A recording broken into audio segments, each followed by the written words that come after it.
Yum. What love tea! What are we doing today?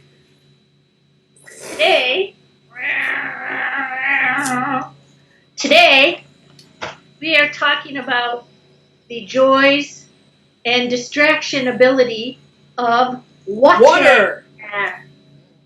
Yes, water.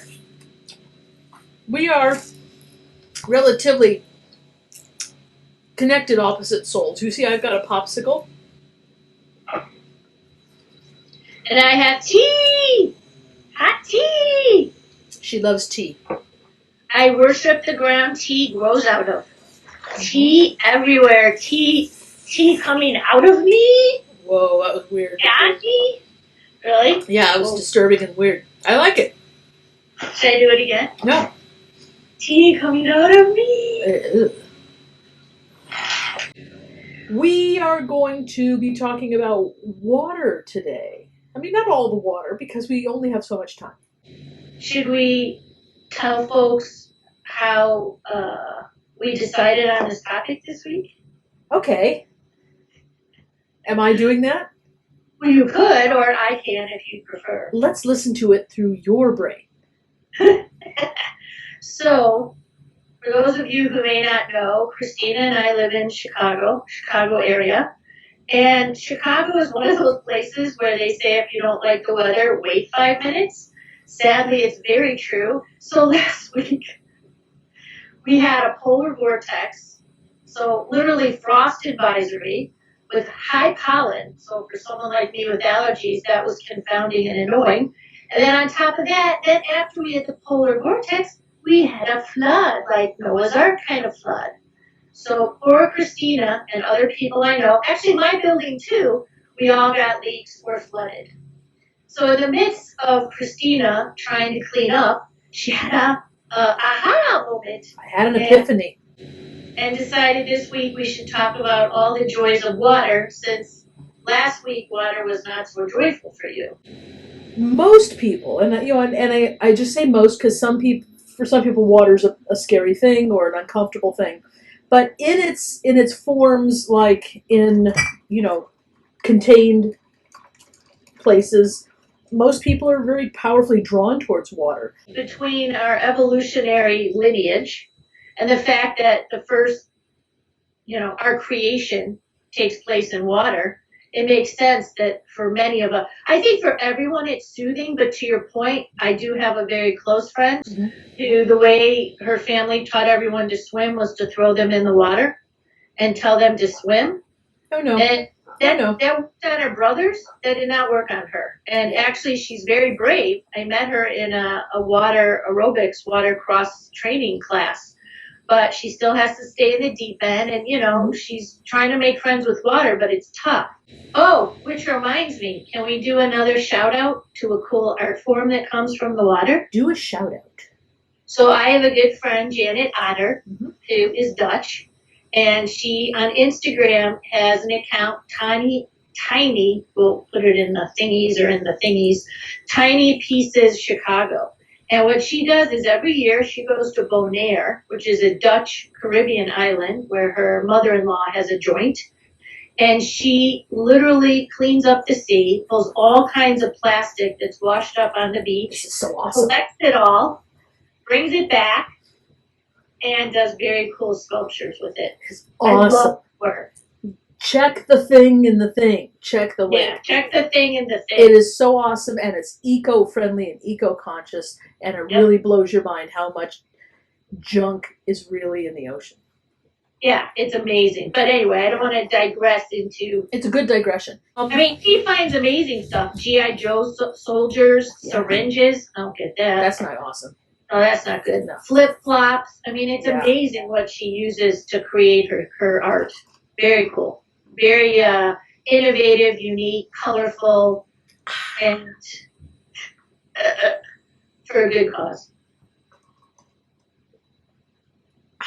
Rather than try to do all the watery things, because a lot of you know what the water is already, but we picked a few things that really resonated with us, and then we're just going to share them with you, and then we encourage you. And this is, again, harkening back to our last video where Annie was talking about making a list. This is what we did. We made a list of all the things we could think of that involved water. We kind of messily put them underneath the 5 senses because it's a good organization tool for something like this. And then we just kind of said what really feels good to each of us. And of course, you go right down your list and just do all of them or do some of them simultaneously. But we're going to do something. Do you want to start with one, or would I like to start with one as I adjust myself? Who wants to start? Well, I have an easy, quick one. Do it. Well, not easy, quick, but Then don't do it. I can't remember where I got this. I don't know what you're talking about so far. It's easy, it's quick. It's not easy, it's not quick. I think I got it in Hawaii, actually. But one of the things I love and that I used to play with all the time, and it's my Rainstick. Ooh.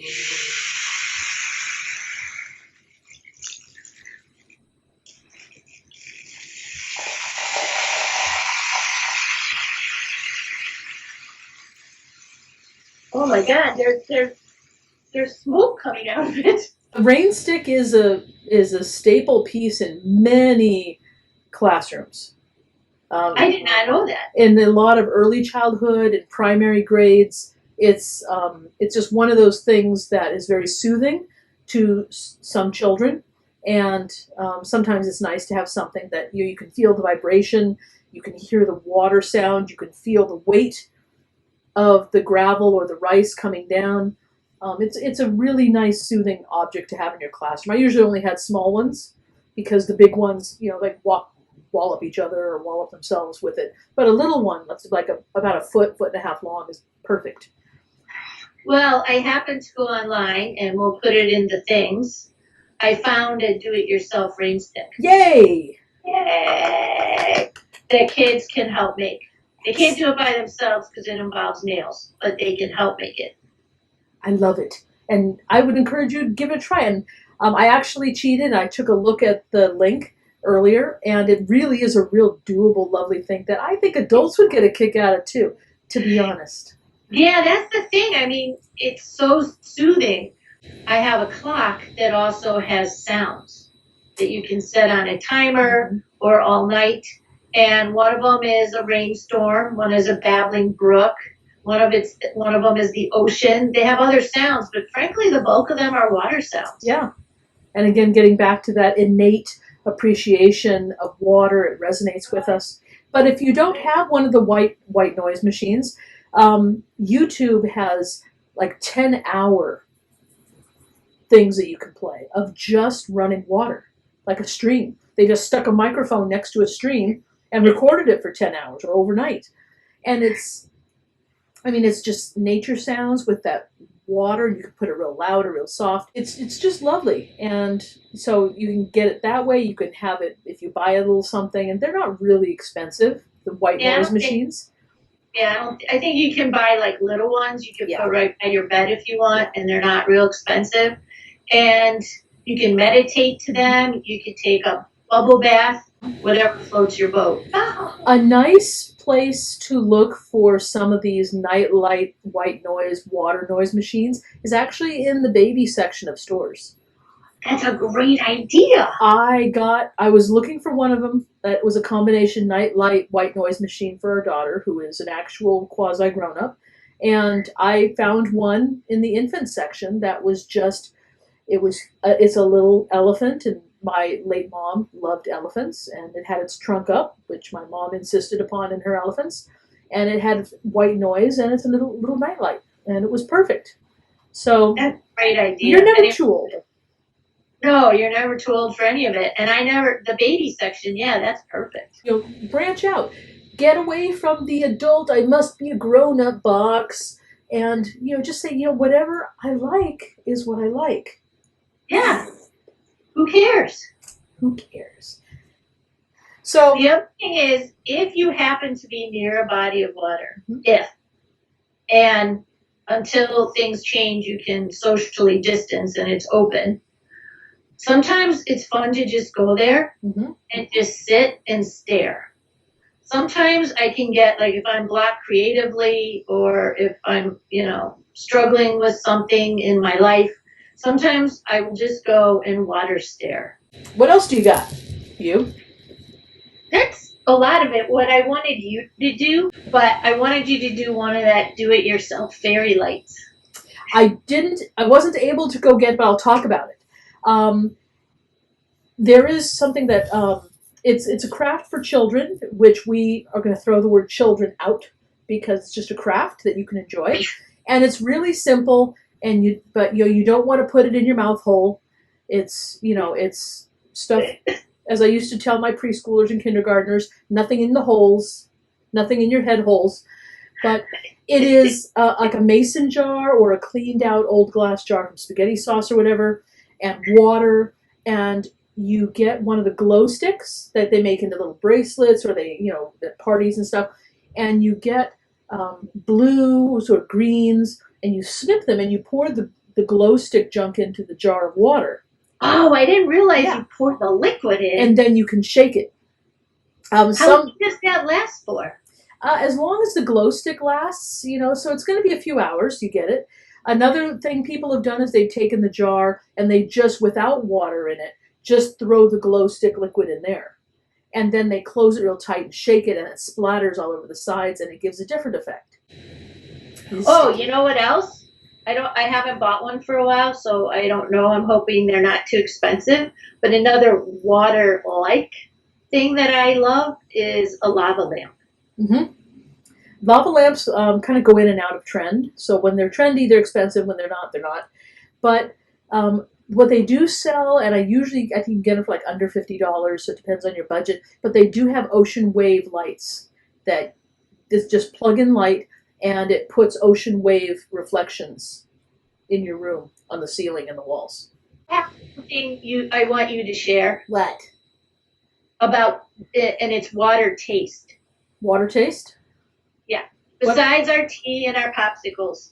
This is something that Christina introduced me to. Christina has lived on and off in Japan for 8 years. There happens to be a Japanese marketplace, because it's big. It's not just a market, near us. And if you can find one near you, cool. And it's a special treat. It's their take on a snow cone, would you say? Okay. I wasn't sure where you were going with this, but now I know. Okay. In Japan, it's a summer treat, so if you go at other times of the year, chances are you won't be able to find it.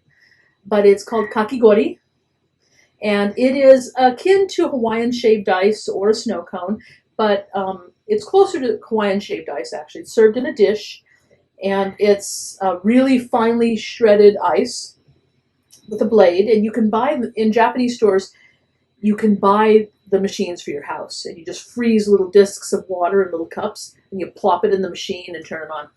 But in a restaurant, you get this monstrous mound of shaved ice, and then it's usually got flavoring on it, strawberry, you can get all kinds of flavors, matcha, green tea, and then in addition to the sweet flavoring, they put sweet condensed milk on it, and then they do all kinds of fruits and little bits of mochi or whatever the place does. And so many ways water can be your friend. But you know what time it is? It's time for Rex, but I gave my Rex. Rec time! Oh, I have to come up with another one on the spot. You Rex. All right, you go first. Okay, so I don't have any props for this because I just learned it. I had some other Rex. Don't laugh at me. I had some other Rex, and then I learned this one this morning, and I said, that's the one. In cafes in Japan, and it always comes back to Japan for me, so forgive me. In the summertime, and actually all year long, I think, in some places, you can get something called coffee jelly. Now, coffee jelly is like it sounds. It's coffee-flavored jelly or gelatin in coffee with a milk or sweetener on it, and it's kind of like a latte, but it's got chunks of jelly in it. And today, I learned, and I'll put the link in the thing, I learned about making your own coffee jelly, and I haven't tried it yet, but I'm going to as soon as I go to the store. So, you need 1 teaspoon of gelatin and 2 teaspoons of a good instant coffee that you like the flavor of. And then you combine those in a glass, heat safe glass with hot water, about half cup to a cup of hot water. You stir it, and then you throw ice in there, and the ice will activate the gelatin and start making a very, very soft kind of jelly. And then on top of that, you can add your milk or your cream or your condensed milk or whatever you want. Stir it, and you've got this iced coffee with little hunks of jelly in it. Where do you get, I mean, you don't want to use Jell-O. Do you want flavored gelatin? No, unflavored gelatin. They sell it everywhere. Really? Yeah, in the baking section. Yeah. Right. Knox, Knox is the brand. Not a sponsor. Right. But I really always loved jelly drinks, and they're just not popular for American palates, so you have to go to an Asian market. You can get them at H Mart or Ranch 99, or any Asian market should have some kind of jelly drinks. But I really like the coffee ones, and I really like the coffee ones that I like them in glasses. I like to and I didn't have a recipe until today, and now I do. So you're very happy. I'm happy. We don't want to necessarily tell you what to do, but just to spark your own imagination and to spark ways that work for you to distract and redirect from fear. Right. And the sky's the limit. Mm-hmm. And we're always open to your ideas and suggestions. In fact, we really want them. Because God knows we don't know everything. We know like this much. We're all tiny brains. That includes us. All right. So, my dears, my friends, until next time, we don't have a sign-off. Yeah. What's a good water sign-off? What's up, dude?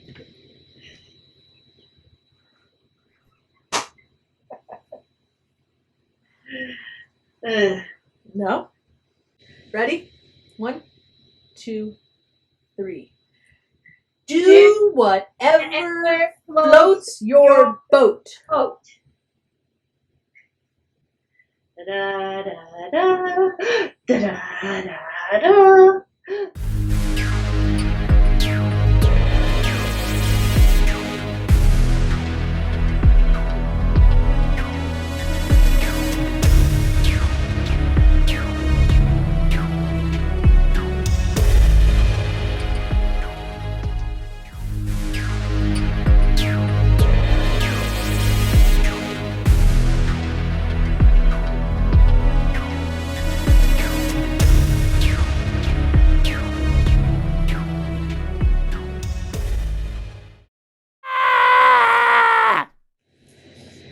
I just...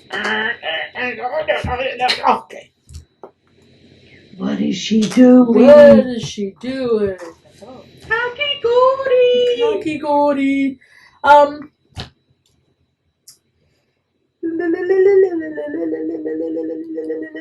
I had some other props, but I had some other reps. What did I say? Crap. No.